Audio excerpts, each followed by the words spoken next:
राम और जानकी जी मेरे साथ में विराजमान और यही आसन पर विराजमान रहेंगे। तन धीर वचन अनुरागा धीर धुरंधर धीर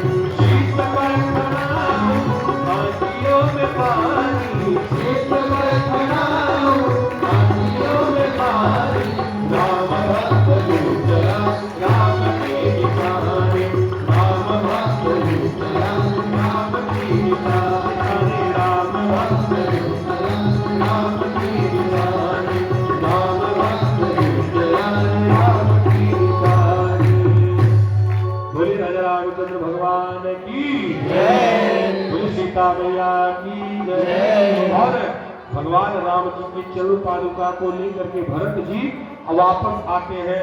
राम जी ने आशीर्वाद दिया भरत को, भरत जी चरण पादुका लेकर वापस चले और भरत जी वापस आते हैं और चरण पादुका को नंदीग्राम में स्थापित करके नंदीग्राम में निवास करते भरत जी आगे भगवान राम जी आगे की यात्रा पे जाते हैं।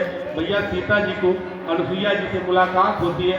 अनुसुईया जी खूब सुंदर पति धर्म का पालन करने के लिए उनको बताती है।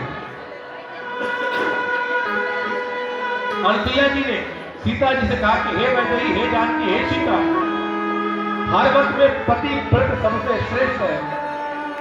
जो पत्नी पति के अनुकरणीय हो, पति की वचन को माने, वो साक्षात देवी का स्वरूप होती है। पंडित जी लोग विवाह में सप्तपदी में बोलते हैं ना, तव चित्तम नौ चित्ते वाचा वाचेन लोको वरादेन व्रते में समता देहम यस्ते वरादने।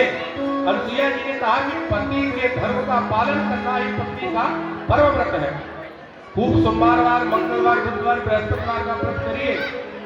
अब पता चला पतिदेव जी का पानी मांगे तो खाली जल से देख लीजिए, तो ऐसे व्रत का कोई महत्व नहीं।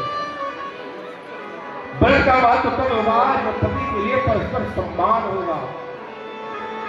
आप मंगलवार करिए, नवरात्रि का 9 दिन उपवास रहिए, कोई मतलब नहीं। यदि आपने पति की अवहेलना की, पति की अवहेलना किया तो सारा व्रत पुण्य वही चीज हो जाएगा। कौन करेंगे? अनुसुईया जी, सती अनुसुईया जी करेंगे। किससे?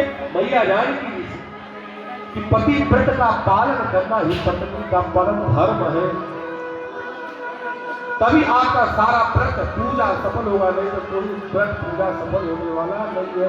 खूब सुंदर उपदेश दिया और प्रभु आगे यात्रा को प्रारंभ करते हैं। आगे विराट का वध किया। अब देखिए भगवान धीरे धीरे अपने उद्देश्य की तरफ बढ़ रहे। भगवान राम जी अभियान का वध करने के बाद भगवान ने सोचा कि एक दुष्ट जो है